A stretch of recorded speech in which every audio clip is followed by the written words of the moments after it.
How much time do you spend working on you?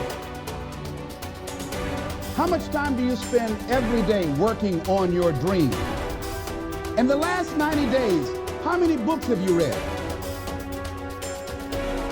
In the last year, what new skill or knowledge have you acquired? What kind of investment have you made in you?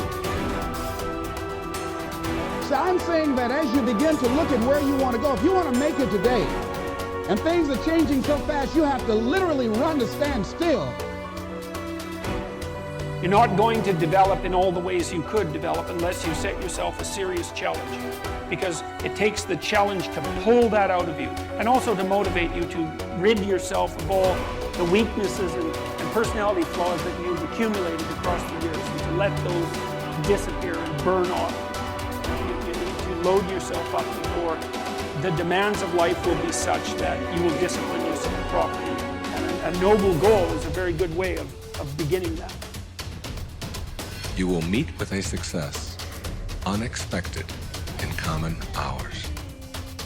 What that means is that success is not something that you can get in life. Success is an inner process. Success is something that you bring to everything you do in your life. It isn't something you get out of what you do. And when you get that, and you learn how to get the junk out, then success will begin to chase you. And it will come into your life and arrive in your life in amounts that you never dreamt of before. I tend to be a little philosophical. Here it is. The things that are easy to do are also easy not to do. That's the difference between success and failure. So you've got the choice here today of one of two easies. Easy to or what?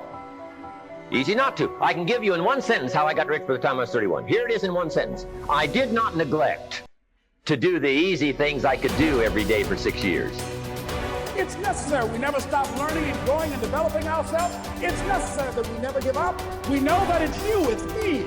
It's being responsible for our stuff and deciding that we're going to keep on keeping on, that we're going to find a way to win or find a way to make it happen. And we know it's hard. It's not going to be a picnic. Yes, it's hard. It's hard. And we will do it hard. And once we do it hard, we go through it, we realize it was worth it. And once you discover it was worth it, it is done. Now, the human mind is far more fertile, far more incredible and mysterious than the land, but it works the same way. It doesn't care what we plant. Success, failure, a concrete worthwhile goal, or confusion, misunderstanding, fear, anxiety, and so on. But what we plant, it will return to us. You see, the human mind is the last great unexplored continent on the earth. It contains riches beyond our wildest dreams. It will return anything we want to plant. Embrace practice. It is a fact you play at the level at which you practice. Consistently good practice leads to consistently good play. It sharpens your talent. Successful people understand this. They value practice and develop the discipline to do it. If you want to sum up what lifts most successful individuals above the crowd, you could do it with 4 little words: a little bit more.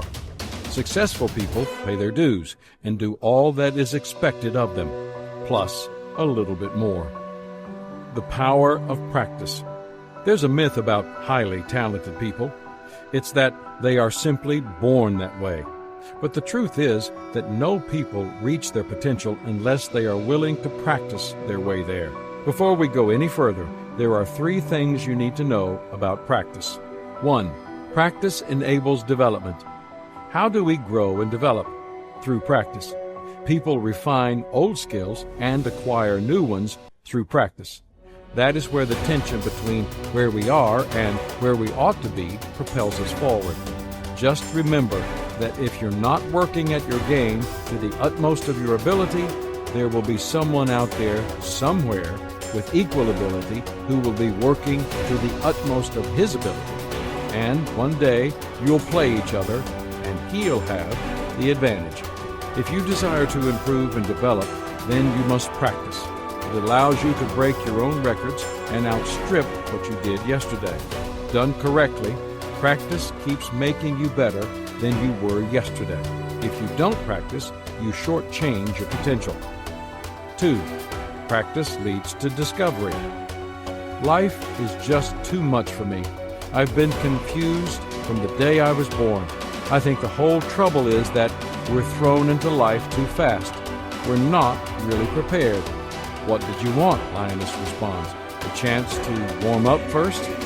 We may not get a chance to warm up before entering childhood, but we can warm up by practicing the many activities we pursue once life has begun. And it is often that during these warm-ups that we learn valuable things about ourselves. There's value in starting with small things. Human relations expert Dale Carnegie advised, don't be afraid to give your best to what seemingly are small jobs. Every time you conquer one, it makes you that much stronger. 3. Practice demands discipline.